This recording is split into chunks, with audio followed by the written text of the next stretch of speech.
I mean, I think we have till March, right?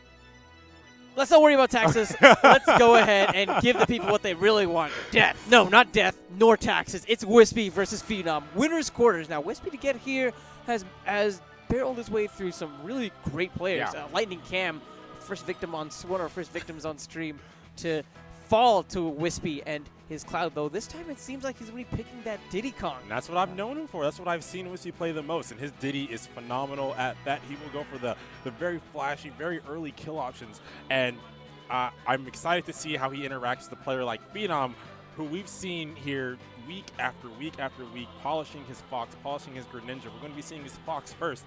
But these are two characters that I feel are not the greatest off stage for their easily gameable, but have really solid kill options towards those later percents. So we won't be seeing a situation similar to the first game, where the last game against Dakpo against Jason, where there's one character who excels at the early game but falls off towards the later game. We're going to be seeing two characters who really excel at both the early, at the late game. That's what I mean to say. So what's going to really matter in both of these, in this set in general, is who's able to take off that first stock, get that lead, and then take advantage of that lead. And then we'll see how they do that in this first game. Definitely a lot to look forward to. Is my microphone muted? Right, gotcha. Sorry about that. Thought for a second that my microphone was muted. But anyways, getting back into it, game one underway. We talk about early game, and it looks like Phenom is getting the brunt of Diddy Kong's early game right now. Yeah. Consistently being juggled, and whenever his feet are on the ground, it feels like he's just pinned in these corners. But if he finds some of these openings, if he gets a couple more of these up tilts, he could very well make a comeback, taking that percent lead right back. But who's going to be taking first blood in game number one? Yeah, and this is really scary.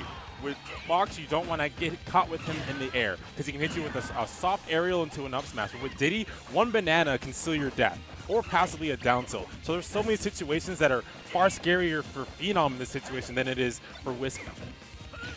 Oh, unless you use the banana peel against your own opponent. Exactly. That was such a smart option for Phenom, grabbing that banana and then utilizing it for himself to seal that up smash. Let's see if Whispy's able to answer back with a banana or another option of his own.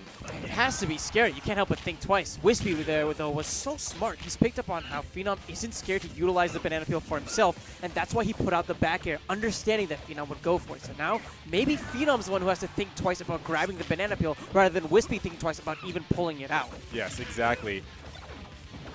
I like how he's kind of using the banana peel as bait.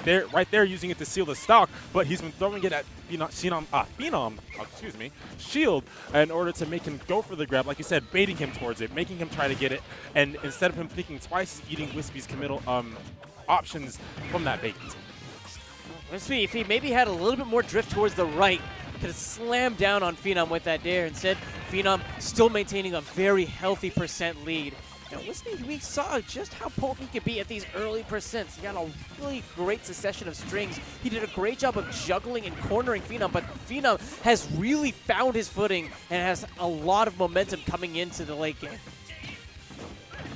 So what Phenom has been doing, he's been grabbing the banana and then glide tossing to get himself in a better positional advantage on Whispy. And I like how he's holding on to the banana right here. He's trying to find that option to kill it, wasting it there since it had run out. But he has the momentum in his favor right now. He is making Whispy commit to him. He doesn't have to commit to any options that could be dangerous for himself, because he is able to seal the stock whenever he wants at this point. Any smash attack will kill.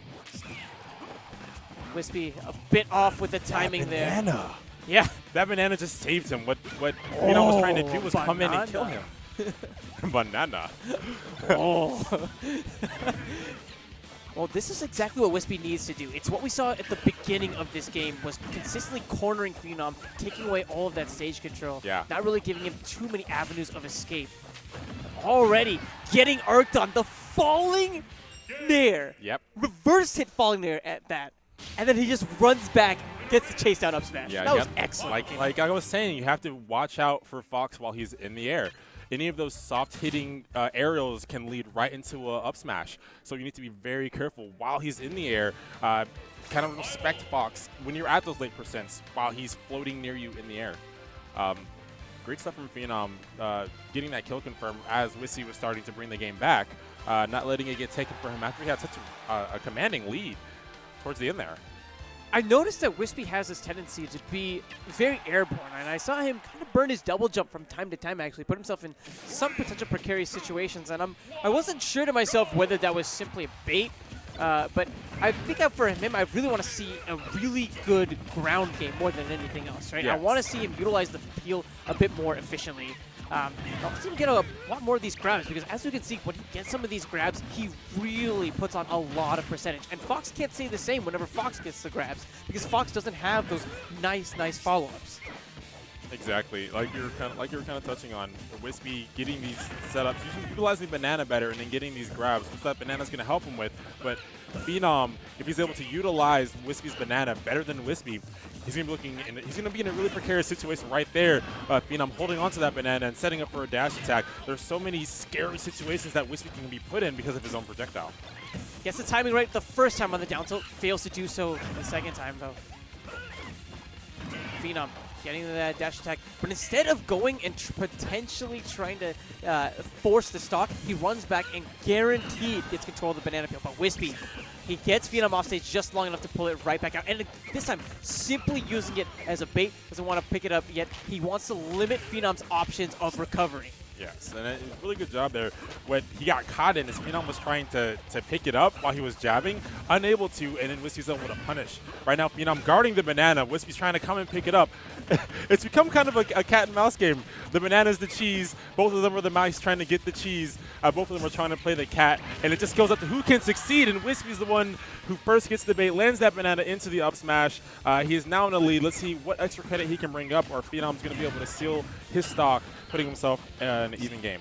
He's done such a great job. The utilization of the banana peel at the end of that stock really was so fantastic. You touched on it, because it made it so Phenom couldn't really chase Whispy whenever he was in the corner. The banana peel was right in between. Whispy getting that nice fair. He has Phenom at 72%. This is looking like a reversal of that first game. Exactly. And things are looking very dire for Phenom as another grab collides. No real follow-up from Whispy.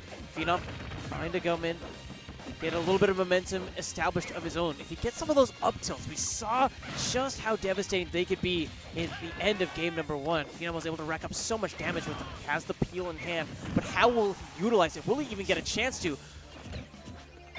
Oh, just not yet. Wasting that banana on the shield. Whispy's able to pick it back up. But as we've seen earlier in the game, Phenom has had no issues racking a percent. So if he's able to rack up these combos, that was a great tech from Whispy. Stopping the reset, stopping that combo from getting to those dangerous percents of his own. And even there, that forward air colliding with the banana peel, preventing him from really being able to capitalize. Whispy, however, having no trouble capitalizing whatsoever. Up smash connects, and Phenom is forced into a game three. Yeah. And this is not the situation that Phenom wants to be in. It looks like Whispy is kind of adapted to Phenom's playstyle.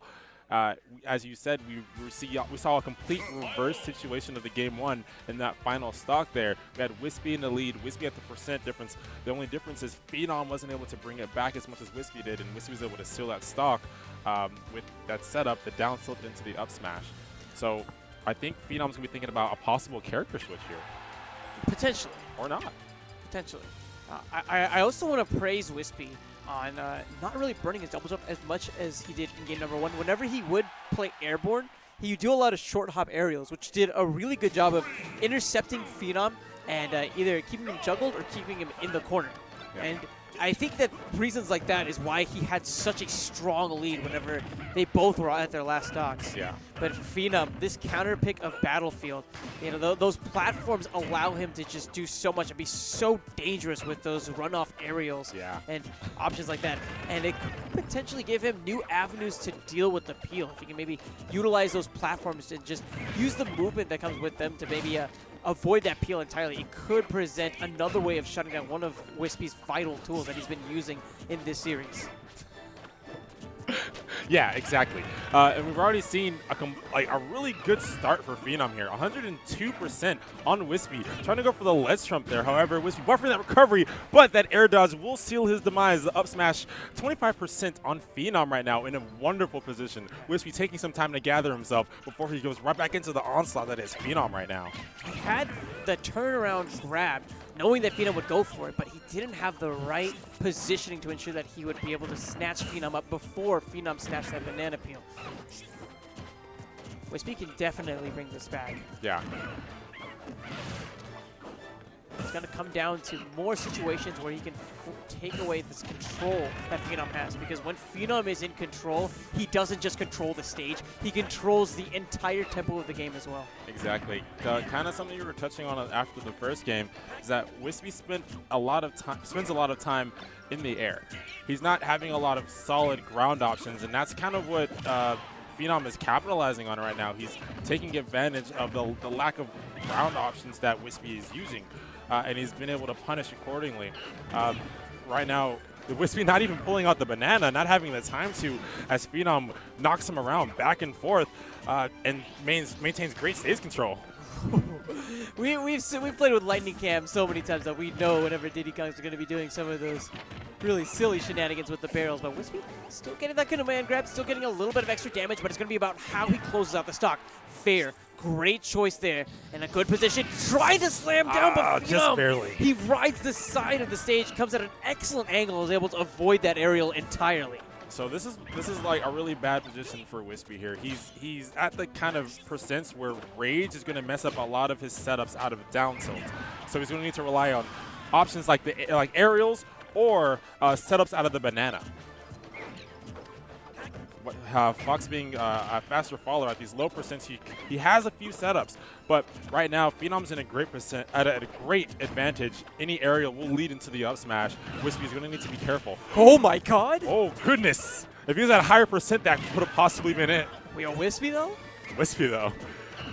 He's making this comeback a reality. Yeah, I mean, 60% uncontested so far. Yeah. That control that we touched on, that control that Phenom had a vice grip over, seems to have shifted.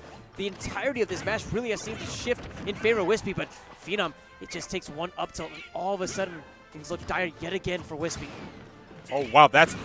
Oh, man, he did not want to recover like that on stage. That had to have been a button flop. Regardless, Phenom didn't even have to throw that banana. That banana was just extra sealing to the deal to seal that up smash.